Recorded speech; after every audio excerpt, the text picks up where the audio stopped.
it's beautiful. reminds me of, as Ajahn Munissara is probably familiar with, how they do that in Thailand. Exactly the same tune, slightly different pronunciation. And it's all very lofty, but of course, my little mind always thinks when, it starts, it sounds like Humpty Dumpty. There's that part that's like, Humpty, and I'm always like, Dumpty, anyway. So now I should do something like proper, like Namo Tassa. Namo Tassa Bhagavato Arahato Samma Sambuddhassa. Namo Tassa Bhagavato Arahato Samma Sambuddhassa. Namo Tassa Bhagavato Arahato Samma Sambuddhassa. Buddhaṃ Dhammang Sanghaṃ Namasami. So, what should I talk about? As I was looking at the shrine in Jason's little kuti, Jason and Abby's house, I saw a picture of, I guess it must have been your after Vasa. It's called the almsgiving ceremony, aka the katina you do when you only have 2 bhikkhus. But I was thinking, wow, that's a really big group of people. And such a diverse group too. I mean, it's just little faces, but I'm like, looks like there's young people, old people, people of all different kind of ethnicities, genders, just really refreshingly diverse. I mean, the Buddhist society in Western Australia is also very diverse, but I hadn't really been on the American Dharma scene for, since I was in my 20s. So I don't think it was as diverse back then. And so it's just lovely to see that. And I thought it was just because it was a big event like the alms gathering that there were so many people. But I'm like, oh God, there's just many people today, it seems like. And this is just your regular Saturday gathering, which is really a testament to what a thriving community you've managed to bring together in just a few years, isn't it, since you've been here? It's sadhu to that, times 3. Yeah, to be efficient. And so I feel so at home, because I grew up going to international school. I just have such a lot of experience living in different countries, so it's very hard to say, where are you from? And I'm like, California, just kidding. And I'm not. I've never lived in California. So everybody tells me I sound like I do, but I don't know why. And so I always felt really at home in New York City. It's the only place I felt like I didn't have to explain who I was, where I was from, blah, blah, blah, and you could just be anything, anywhere, and you would just fit in. And I kind of feel like that here. And that's I feel so at home. It's so nice. Even though I've never, I've been here for 3 days. But the thing is, diversity is, it's become a catchphrase. And it almost loses the profundity of its meaning when it just becomes like just another kind of issue we have to work on. There's in our organizations, let's increase the diversity in our schools and our whatever. Although apparently the trend, the person driving me yesterday was like shocking me with all this news about Trump, which I, living under my rock, didn't quite know about. But that it's going in the other way, and I'm so glad to see that there's a bastion of, place where there isn't. And I feel that there's diversity on so many levels. Being a nun, we were just talking about this at the cafe. We really are very attuned to the diversity or lack of diversity in Buddhist organizations at a gender level, and especially in the monastic institutions that exist. And I don't really want to get into political aspects and that kind of thing, but just noticing what diversity brings into our experience, not just as an ideal, not just as a sort of like a concept or as some kind of political goal that or agenda that we're trying to work towards, but why? What's the point? Is it just to have a nice photo at the alms gathering that's like, look, everybody's represented, yeah, or what? And part of my answer, came the other day when I was able. I want to go there again. See, I thought I would just go visit Ayya Anandabodhi once, but I'm like, oh, she's so cool. Can I come again? And that's just it. It's for me. I'm already a nun, right? But it was relatively new to me I've been practicing Buddhism for you could say since I was a kid in a way. And it was kind of a really new experience for me to hear Dhamma teachings from women, even as a nun, right? It's so bizarre. But of course, in the monastery I started in Chiang Mai in Thailand, it was all women's. It was a Bhikkhuni center founded by people who had started it as a Machi center. Machi is like the 8 precept nun kind of option that existed previously. And we were surrounded by women, but we heard the voices of women there too, but it was almost like it always felt like just our in circle, like, okay, this is just our little group. And beyond that, I hadn't really heard much Dhamma from women. And it was only actually when I went to visit Dhammasara, where I am now. It's the Nuns Monastery in Gijigannap outside of Perth, Western Australia, which began as a 10 precept nun place, because again, this predated the whole Bhikkhuni ordination thing, but has now, after the first 4 nuns took Bhikkhuni ordination, we are now a Bhikkhuni monastery. And it was the first time I went to their library, and I was like, wow, we have a section. It's only one shelf, but we have a section that is like, meditation. Is this cutting out? Okay. Can you hear me in the back? Okay. So meditation and Dhamma teachings by nuns. And I was like, wow, I hadn't seen that many represented before. Even in one bookshelf, I had never really. And so I got this book, again, Efficiency. I'm not an efficient person. I don't know why I keep on talking about this, but there was a book, a compilation, anthology of different women teachers. And I remember feeling like, this is so weird. I've never heard these voices before. And they kind of talked about stuff I never really heard about before. And I felt this even more when I actually went to live at Dhammasara to join their community. Everybody was listening to Pema Chodron. I was like, are we Theravada monastery? But everybody was, we have like sort of like book recommendation type things when we talk to each other, and I was like, okay, I'd heard of her. When I lived in America, I used to, browse the Buddhism sections in Barnes and Nobles or whatever, and it'd always be like 3 people. It'd be like the Dalai Lama, Thich Nhat Hanh, and Pema Chodron. And I remember thinking, everybody seems to be reading her. That must mean she's like for the masses, like lowbrow. What a snob. And I was like, I don't just read what everybody reads. I'm not going to read her. Interestingly enough, I had no problem reading His Holiness the Dalai Lama stuff, even though more people read him, so it's like totally more populist. But for some reason, but like the woman one, you're like, it was so strange, my reaction. And so I was so dumb. It took me, I delayed my revelations that I finally got when I listened to her when I moved to Dhammasara.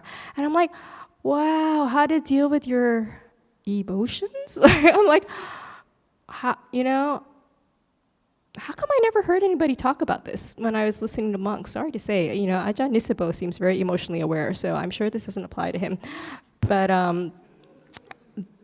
yeah, it seemed like it's such a basic part of our experience. It's like, how come I'd never noticed that this was a hole in my Dhamma practice? How could I have never even noticed that this was something that I didn't know how to deal with, I was already a nun for 6, 7 years by then. I'd been practicing Dharma for even longer. I was like, it was interesting because I told you I can't get to the point, so we'll just have to do random meandering, and there'll be nothing at all like what I thought I'd be talking about. But the psychiatrist I was seeing back when I was in my 20s, when I was diagnosed with bipolar, he said once to me, "Why don't you just feel what you feel?" As I'm trying to analyze it. I'm feeling really anxious. I don't know why. This happened yesterday. That happened. I'm not sure why I feel. And he's like, "What? How about?" He said in the most mild, way, and it was just a one-liner. Why not just feel what you feel? And I remember looking at him and being completely like incomprehensible. Like, what does he mean by this? And so I went back to my analyzing and figuring out, whether it's justified that I'm anxious, or is it just my bipolar coming up, or like what's going on, or am I just like, I'm just like an inveterate worry ward, or what, But the idea of feeling what I feel, it completely, it did not translate. It was like Woodstock language in the Peanuts, he's like talking Woodstock language, and I cannot understand it. And that was like in my 20s. It was only when I was like 30. When did I go over to Dhammasara? Oh, I can't do math, like 37, 30, something, I don't know, something like that. When I started listening to her stuff, and I'm like, oh, you kind of feel your emotions in your body, and then you kind of, anytime even if you're thinking about it, it's actually a form of escape. I'm like, escape? I've been escaping? And yeah, that anything is a form of exit if you're not feeling the raw feeling of the emotion. And you just have to feel it. You can use techniques like breathing it into your heart, which I've never heard from a man say that, breathe it into your heart. What's the heart, right? Breathe it into your heart and, sort of open around it and that kind of thing. I was like, revelation. I was like binge listening to like Pema Chodron, that Vasa. It's like I'm supposed to meditate, but just one more CD. It was a time of CDs, for crying out loud. And and that to me, I was like, oh, it's true. There is a different voice when the Dharma is being expressed by a woman, by a nun. It is true. I'm always anti-cliche. Anytime I've heard that before, I'm like, yeah. I mean, they keep on saying that. But it's true. And I remember, so of course, there are not that many women heroines in terms of, role models we can have as women. Not anymore, I'm going to say. It's increasing. But one of my heroines is Jetsma Tenzin Palmo. I'm sure many of you have heard of her. She's like, celebrity nun, Cave in the Snow. Who hasn't read it? If you haven't read it? Okay, so then I remember watching this video clip of her on YouTube. It was very short, but she said something to this effect that, we have never heard the voice of the Dharma, a female voice of the Dharma, and we wouldn't know what it would say. And that is her heart's wish, is to help that bring about. And I remember, I think if I watched it today, it would still make me cry. Just something about it, it just makes me cry. I'll show you. Because you just feel like, yeah, this is an unheard voice, and it's sad that it hasn't been heard, not just for women, but for everybody. What have we been missing this whole time? And what a loss that has been. And what enrichment it could bring if we heard that voice more. And that voice doesn't have to sound any particular way. Again, there is no stereotypical women, let me tell you. And it's something, but there's something to be expressed that's different because our experience is different, first of all. And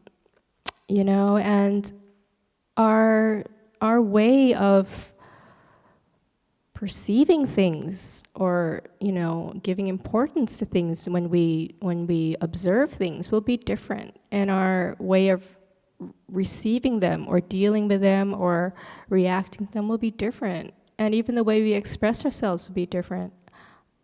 I know sometimes it's a little bit politically incorrect. I mean, gosh, what a funny term. I mean, what's politically incorrect is what's politically correct right now. But, it's kind of politically incorrect to say that, oh, women are like this, men are like that, women are from Venus, men are from Mars. We're supposed to say that's not true. But the more I've lived as a nun in a nun's monastery, I'm kind of like, yeah, there's something to it. There's something to it. And it's, so yes, it will be different, this voice. And I wasn't planning to talk about this, because again, it was like a totally stereotyped woman thing. I'm gonna talk about why it's so important for us to speak and be there to represent the Dharma. It's like tooting your own horn, but I think it needs to be said, so I've said it. But it's just not that gender diversity. It's any kind of diversity on our spiritual path. And I was really enriched by those long car drives I've had with, how many have I had now? Two or three, something like that. And talking to the person who was driving me, it's like I learned so much about how people practice. It's very, what's the word? It encompasses many different kinds of practice. And I notice how the people coming here today will probably be, some of them will be the same faces going to Ayya Ananda Bodhi's place. And on Jason Suplicy's shrine, there is, a picture of a Rinpoche. I was like, oh, cool. My secret Tibetan leadings are not very secret, so it's like, Rinpoche, he likes Rinpoches too, and yet he's some Clear Mountain Theravada guy. Ooh, interesting. But this seems to be normal, because like the ladies driving me in the car were like talking about all the different practices they do that are from different Buddhist traditions, but also different teachers within different traditions within the same tradition. That there's always diversity within diversity, and also the non-Buddhist, but things related to mind. Whether it's somatic therapy, whether it's some kind of psychotherapy, whether it's able to be held in a way that it's working for them. And we are often told, when you come from a more like homogeneous kind of practice lineage, that, you get confused if you go around doing too many things. And you should just sort of start with one, stick with one, and, kind of get something coherent. And maybe that's true. Maybe in the beginning that's helpful. But I don't think necessarily there's any one way to do it. And if I had said, oh, Pema Chodron, she's got like those funny dots over the O's, like it's not gonna mix with my practice, I would still not know how to feel the feeling. And I have to say my psychiatrist was male, so let's not make this overly gender, whatever. But I would have been like still like like so completely emotionally, what's the word? Like not completely shut down, but just really not able to make any kind of sense of them, or not even sense of them, but just to be emotionally competent. Had I not gone outside of Theravada, and I don't feel it confused me. It enlightened me, and it's something which I feel if we develop an open-minded approach to our spiritual practice, we will actually have access to more tools that we might be needing at that particular time. I feel like such a heretic, but I can say this now because I'm not. It's so ironic because, when I go back in November, I'm supposed to help teach this early Buddhist text series of workshops on the gradual training using quotations from the suttas, the early Buddhist texts. And I'm kind of like, am I allowed to use examples from Tibetan Buddhism in this? I'm like, no, I better play it straight. I better play it straight because I'm just, sort of one of the more, younger teachers. So I'm like, I think I'll play it straight for that. But here I'm out of the box, and I can talk to you all about my Tibetan weirdness. And not weirdness, sorry, but like, my interest in other stuffs. And I really feel like that diversity is important because it enables us to address what it is we need with the practices we need at that time. And that can come from different things. We were talking about the Enneagram a lot in the car yesterday. How many of you know about that? Yeah, right? I went to a small workshop on that long ago when I was still a layperson. And I thought, oh wow, like that's another thing. I was like, I couldn't have learned how to understand myself or other people just by reading the suttas in this way. And I still use that very much in just the rudimentary knowledge I had from that one workshop, but I still use it to this day. And I feel like that has really enriched my practice. And so having diversity within your spiritual life is also really important.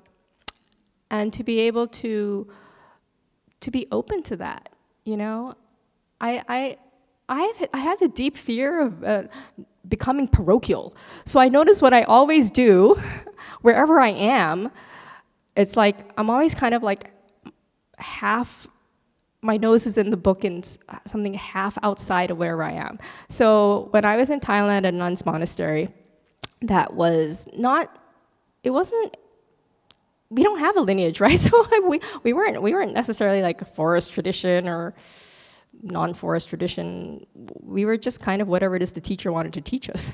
And she sort of had a somewhat Burmese-y meditation background and was sort of somewhat versed. I think she was, somewhat Abhidhammic in her, but she also really loved the suttas, and so she taught a lot from the suttas, and so it was kind of like a mix, but there was a lot of study going on in that monastery, and a lot of like programs for the lay people. It was a very active monastery. And I'd be like, I want to be in a meditative monastery, and I don't know about all this Abhidhamma stuff. I don't want to draw these circles, and I don't get it. And so I would be like secretly listening to Ajahn Brahm, in my off time. And when I have a chance or personal retreat, I just pretend I'm in Western Australia, and I like listen to his talks, and I meditate the way he teaches and all this stuff. And I thought that's because that's my true Dharma home.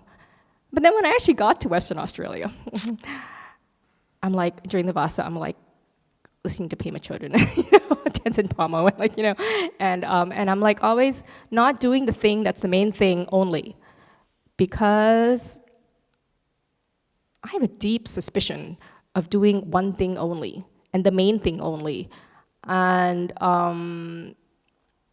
because that breeds fundamentalism, and I am deeply afraid of fundamentalism at any level, not just at the broad brushstrokes of like fashion, that's scary in of itself, but any kind of fundamentalism, even in your spiritual life, I think is, first of all, it's distorting, but second of all, it's narrowing, and it's confining, and it leads to rigidity of your views about what's on and what isn't. We all seek that at some level. We want clear mountain, right? We want clarity. You want clarity about what is right and what is wrong and how to practice and whether my practice is going in the right way and all this stuff, because clarity gives us a sense of security. So at some level, we seek that. And at some level, that is what we're supposed to develop. We are supposed to develop clarity. But that kind of clarity is like a 360-degree clarity. It's a clarity that sees wide open. It's not the clarity that comes from like the sort of like simplistic clarity of being able to draw things in black and white. Yes and no, right and wrong, good and bad, and here I stand, That's a sort of like fake clarity that gives you fake security. And most of us like it because it's easier to develop. Right? But at some level we know it's not the real thing. And the thing is, when we take it to be the real thing, we miss the real thing. And the problem is, we get snooty about the real thing that we think we know, but isn't the real thing. Do you know what I'm saying? Probably not. But I remember one of the nuns asked, we have like a kind of Q&A Ovada with Ajahn Bali every so often, every 2 weeks or so. He's very kind to offer that to us. And someone asked about this. It was really funny, because the question was kind of almost sort of directed at him. Ajahn Bali, you're listening, please forgive me. But but like he's early Buddhist text man, right? And so some people kind of, I don't know if you all may not, I feel like I talk about these people as if everybody knows them, but maybe that's because I'm from Western Australia. But anyway, if you don't know him, he's one of the teachers who teach out of our center, and he's known to be like the sutta guy. He loves the suttas, knows the suttas, everything suttas. And so some people are like, you know, how do you go about being sort of like really devoted to the suttas and not coming off as fundamentalistic? And he said, you know, it was very insightful. He said, you know what? Until you are at the level of stream entry, Sotāpanna, and you've actually penetrated right view, you have real bona fide right view, any kind of view is just a view. So even a view that only the earliest Buddhist texts are really authentic, really know what they're talking about in terms of the Buddha really taught, that is still just a view if you're just walking around not being a Sotāpanna. That's just a view. Anybody who says commentaries, that's later additions. That's not the real thing. Just a view, unless you can show me your ID card that I'm a Sotāpanna, I've got right view, then it's just a view. So if you look inside yourself and you're like, I don't think I'm a card-carrying Sotāpanna yet, then any view you have, my dear, I'm sorry, is just a view.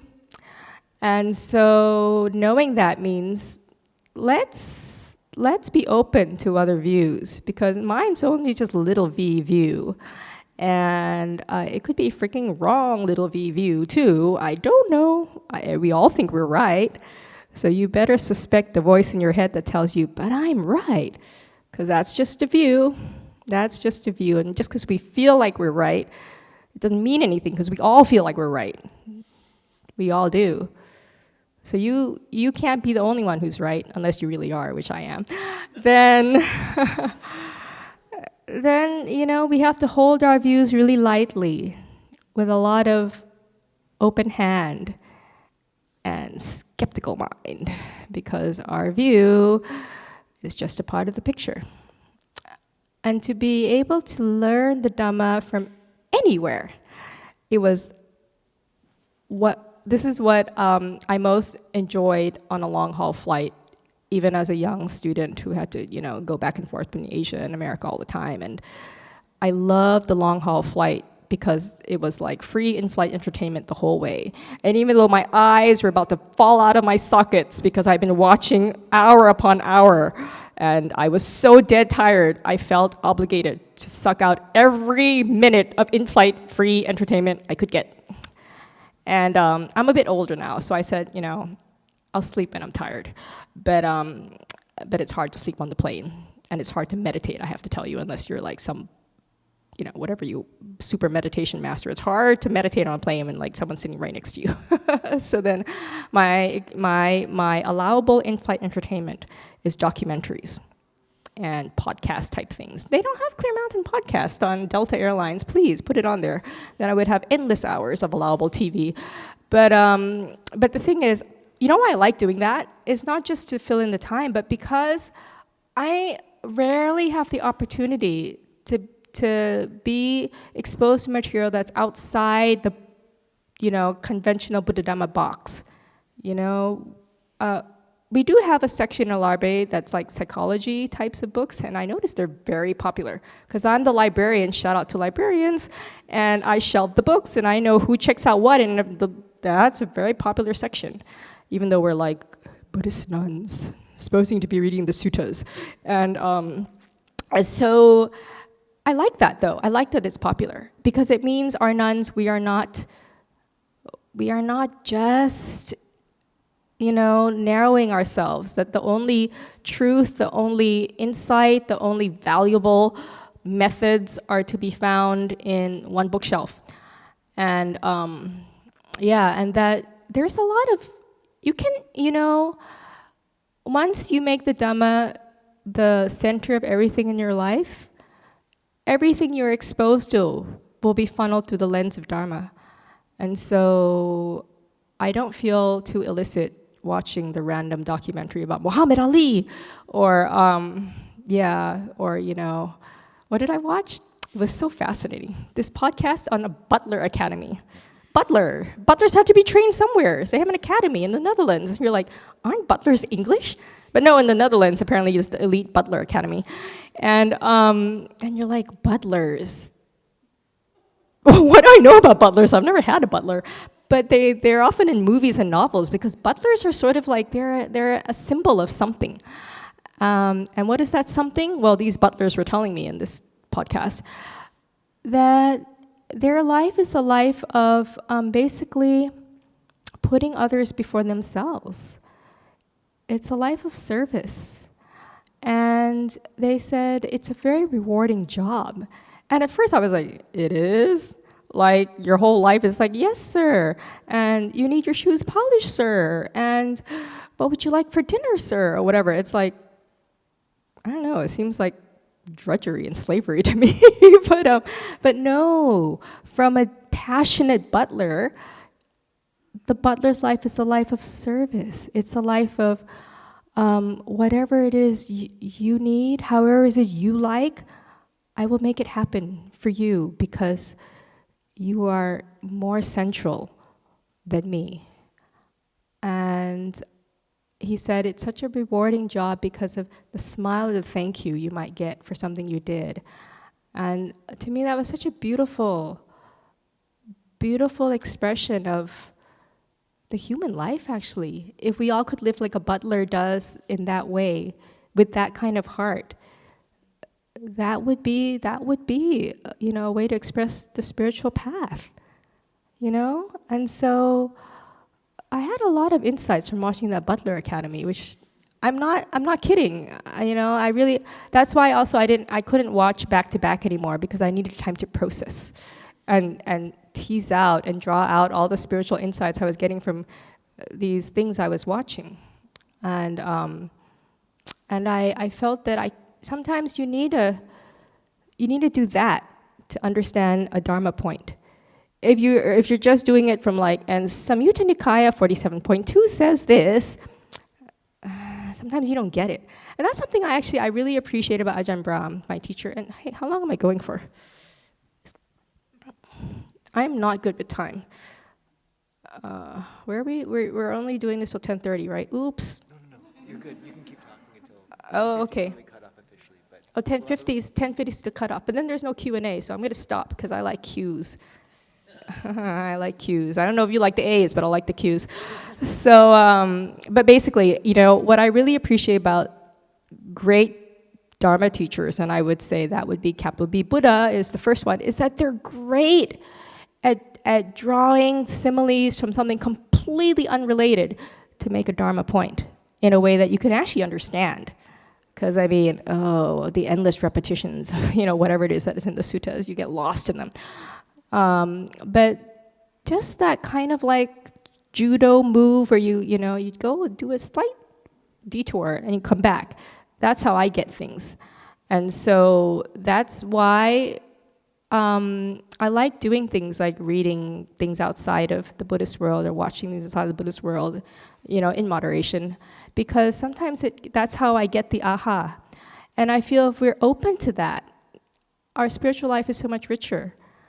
And so it's really in our interest to be open and to be kind of free in that sense, free to explore and free to be taught by anything. There is this famous Ajahn Buddhadasa quote where he's like, the trees and the rocks and the leaves and all are all teaching Dharma. And I'm like, yes, my version is the podcast and the New Yorker magazine and the whatever it is that passes by as you're looking out the window of the car, that is teaching you Dharma, if you look in the right way. So I offer this over time little reflection and now open up to Q&A for any interesting, fascinating questions that you would like to pose. Handamayam Dhammakataya Sadhu Karam Dhammasare Sadhu, sadhu, sadhu Anumodami. Okay, so do you call on people or do I call on people? I call on people. Who's the people, please? Do you want a mic? Oh, she'll get a mic right Okay. over.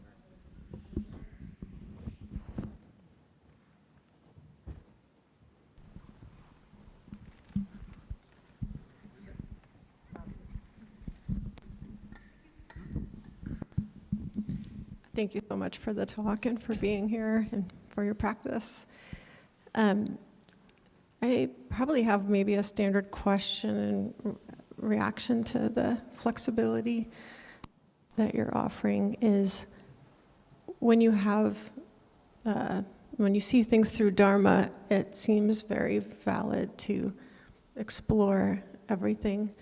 But when I reflect on things that I have, by teachers, I would not have believed them for sure. I was wrong about so many things, and if I go with my lectures and podcasts and all the stuff that I like, it would worry me that I wouldn't have enough confidence in the Buddhist teachings without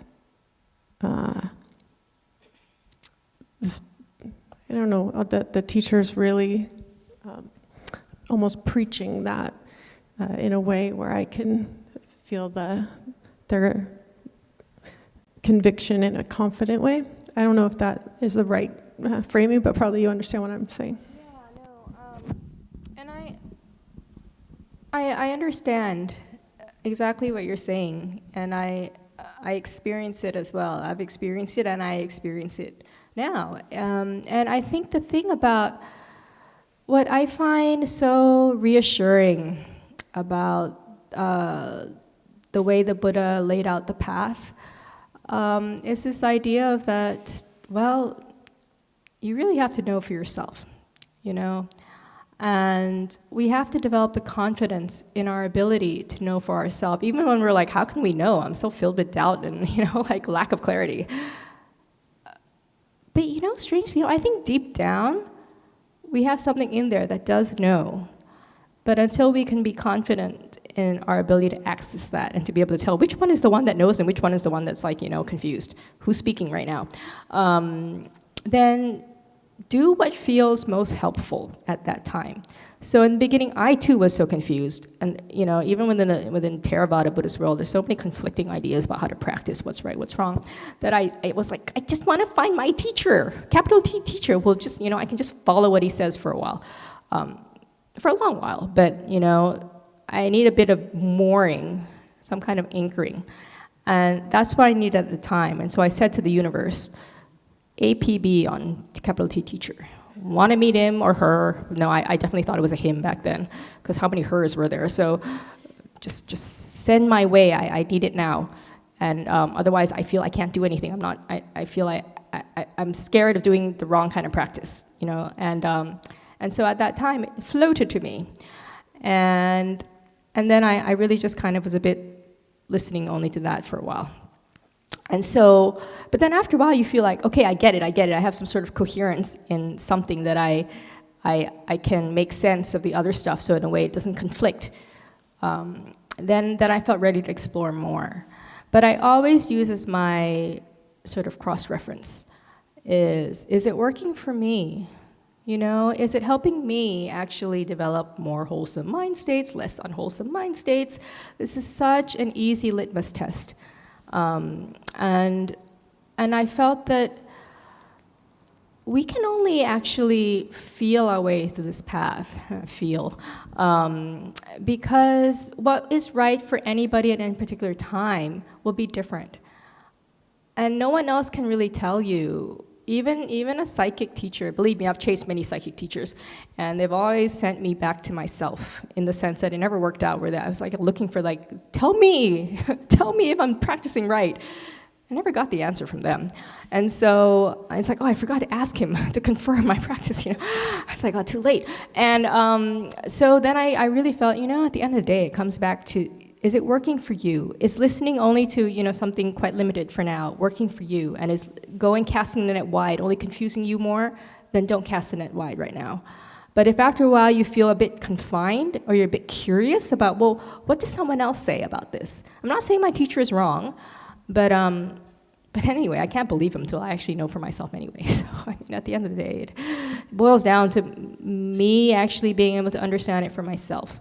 So then explore, and if that's helpful for you, then keep doing it. And if it's not, then stop. You know, there's always this kind of flexibility in the sense of you are the captain of your ship. So you can steer in whatever direction, drop anchor when you want to, pull up anchor when you want to, send out little exploration boats when you want to, or feel you need to. And that's very freeing and empowering because we all want to know if we're doing it wrong, don't we? And are we on the path, off the path, near the path, you know? And over time, I've been developing confidence that I do know, even in my most confused states, there is something inside me that is still sane and knows it knows. And I can still connect with that, even when my mind is really not in its clear space. So imagine when it's in its clear space.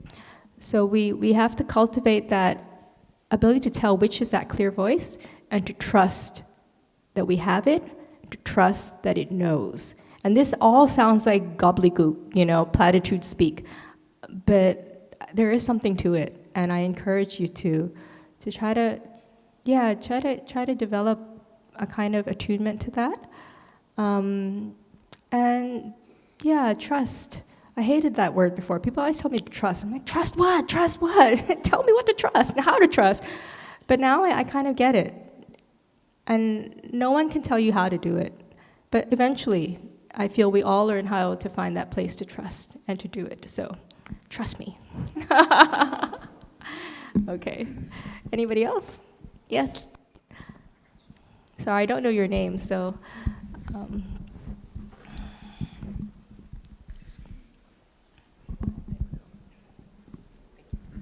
Thank you for the talk. So I'm really interested in how women have gotten a voice in this practice, because I think what you said is exactly right on. And the world itself in every area needs an equal balance of female-male voices. And you know, the dearth of that is, I think, one of the reasons we're in the situation that we're in. But can you tell a little bit about the history of it? And because the way you just said it, like there were no female nuns when you were young, so it's a fairly new, or very few. So it's a fairly new thing coming on. Like there's more and more women, or yeah, you know, it's the word nun is such a complicated word because it comes from an English. Like, it comes from a Western context when it's clear what's a nun, right? It's the Catholic sister who told you to do your homework, you know. But in a especially Southeast Asian or South Asian Buddhist context, I'm a historian too. Like, in the sense of like I like to approach things in terms of history. So let's do a quick rundown. Okay, Buddhist time, 2000 whatever, 500 plus years ago. First there was him, then there were monks, and then there was his foster mother who was like, hey, what about us? Can we ordain? And he's like, no. And Ananda's like, why not? And he's like, fine. And we're all like, why did it take you 3 times? But anyway, he did it. He allowed the women to ordain. And so then they had the Bhikkhunis, the fully ordained. He's a bhikkhu, I'm a bhikkhuni. We're, not quite on par apparently, but, I think so. And so these are both fully ordained monastic members of the Fourfold Assembly. It's not called the Fourfold Sangha, let me make that clear. The word is Parisa Assembly, and that includes also those Ubasikas he was talking about, and the Ubasikas, that's the male and female devotees are apparently supposed to go to Kmart and buy white sweatshirts and sweatpants tomorrow. And so these are the 4 pillars of the Buddhist assembly. And so this is how it was set up. But then, okay, so from India to Sri Lanka, they had the king of Sri Lanka invited bhikkhu and then a bhikkhuni, brother and sister, how cool is that, to come and bring the ordination of the monastic order to Sri Lanka. And so the famous Sanghamitta Teri, the only one we ever know about, her pictures at least are in Sri Lanka. Okay, she brought it over, then ordained a bunch of women in Sri Lanka, and then the lineage flourished, let me say the word, flourished for centuries. But then war is bad, because war wipes out the Sangha. And then they wiped out the bhikkhu and the bhikkhuni Sangha. And then they were like, oh no more monks. And then at some point when the war had died down, they invited some monks from Burma and Thailand to restart the bhikkhu order in Sri Lanka. Yay, bhikkhus are back.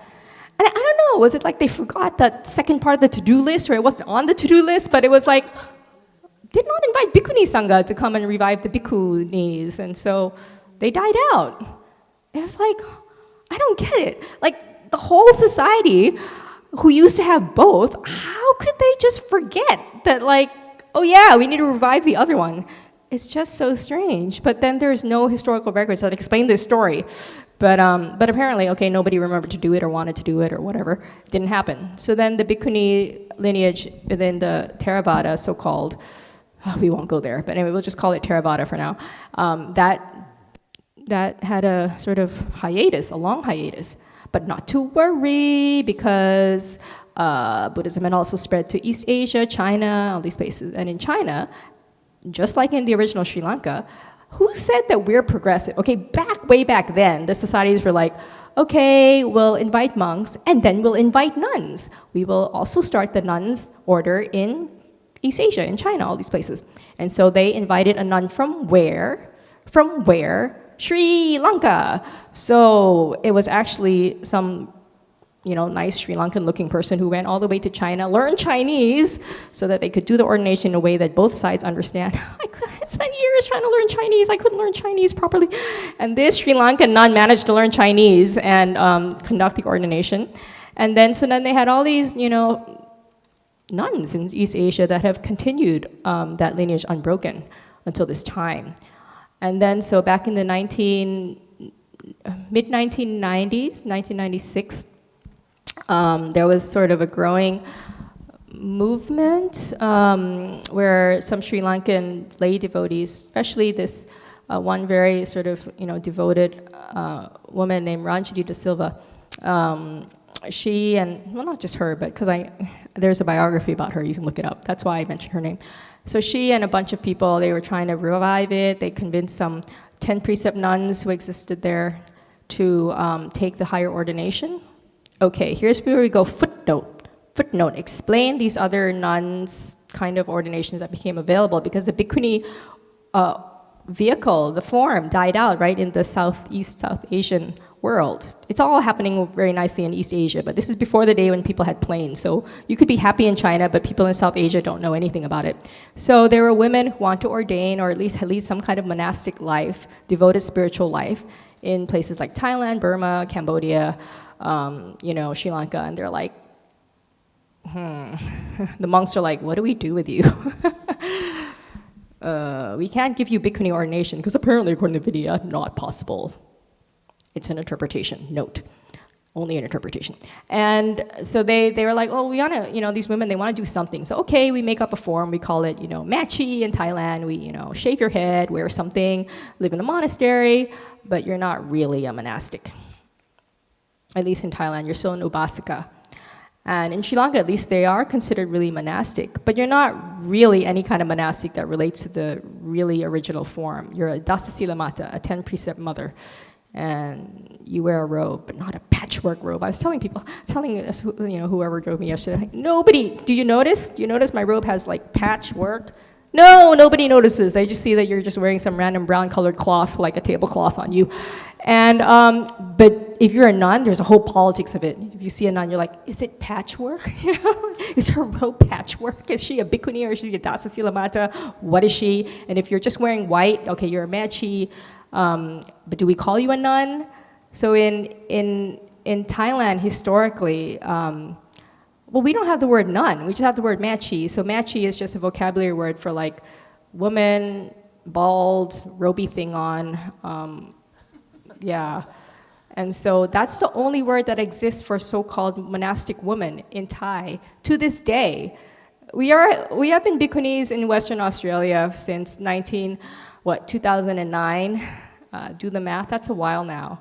And we have lots of very lovely supporters from the Thai community. They always like to offer dana and, you know, bring things for us and that like that. But they still refer to us as machi.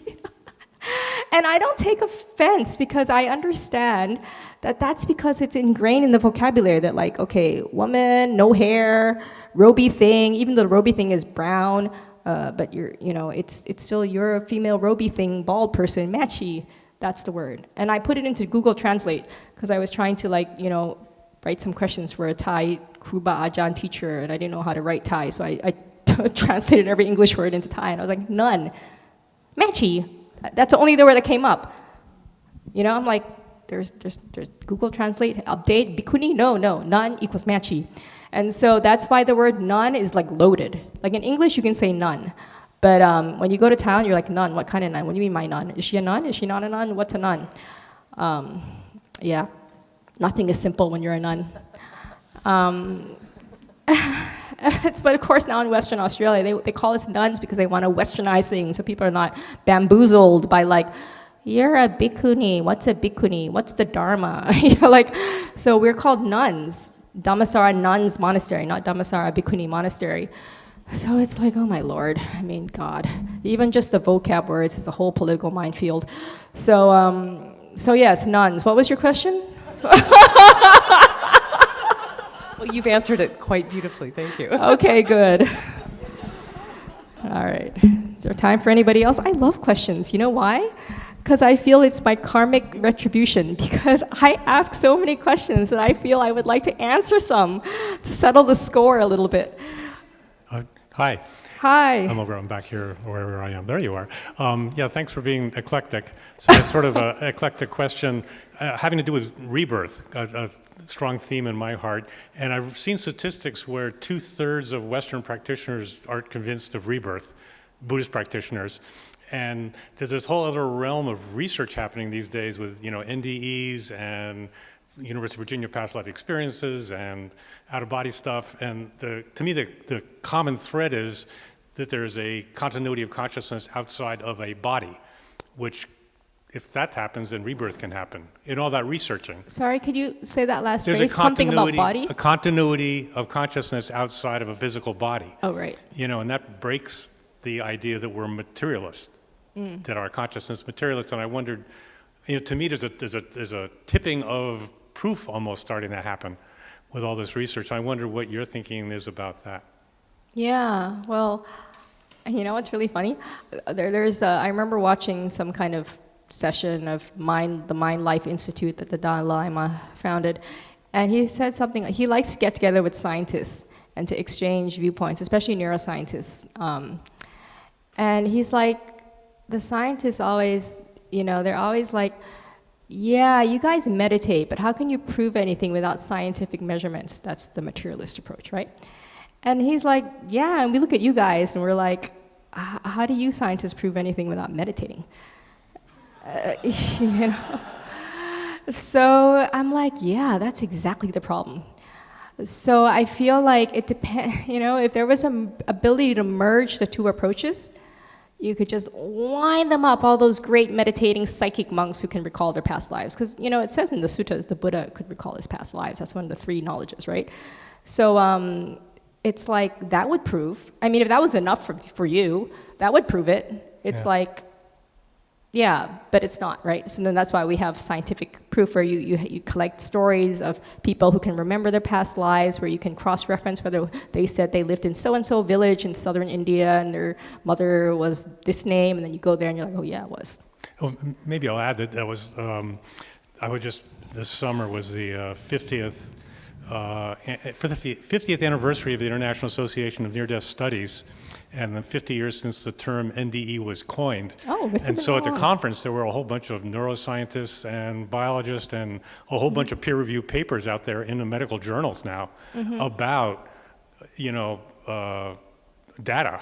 Yeah. Signifying rebirth. So it's really happening. I mean, there's stuff happening in the scientific community. It's really interesting, and I think there's a sea change happening that's, I think, super profound. And I just wondered, with your eclectic thinking, what you thought about that. Yeah, well, it's strange. I don't know why, but I've never questioned rebirth.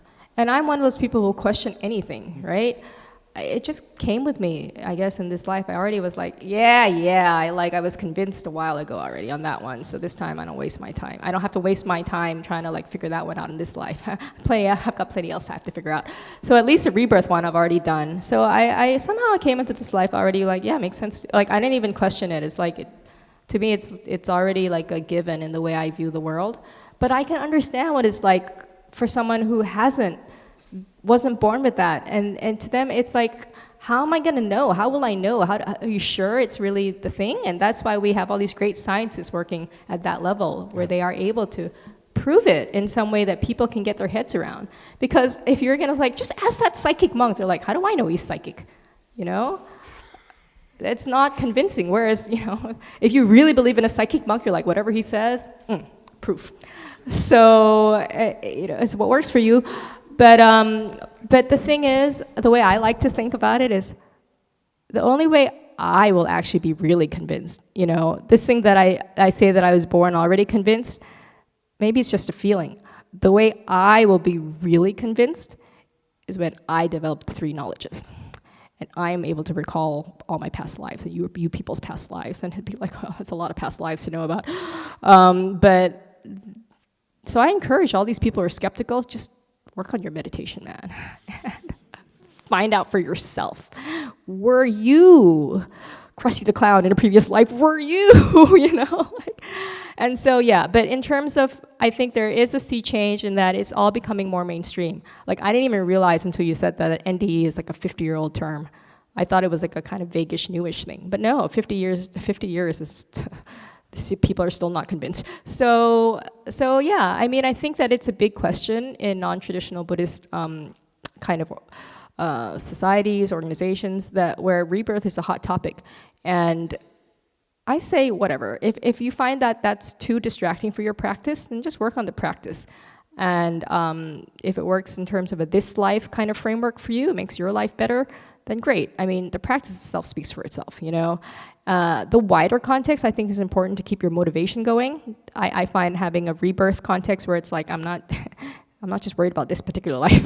There's a lot of worrying to do about all the future possible lives that could be happening. That's motivating for me. But also the sense that what I do in this life is going to help me and prep me for future lives, but also the future lives of others. That's the thing. The thing that I'm not helping anybody who's just sitting right in front of me in the context of their particular problem of the week, problem of the day, problem of the lifetime. It's a much broader picture. And that brings so much more meaning to your whatever it is you do. You're doing it not just for something small, but for something huge. And so that's what the rebirth framework gives to our practice, our lives. Okay, we good? Next thing. MC.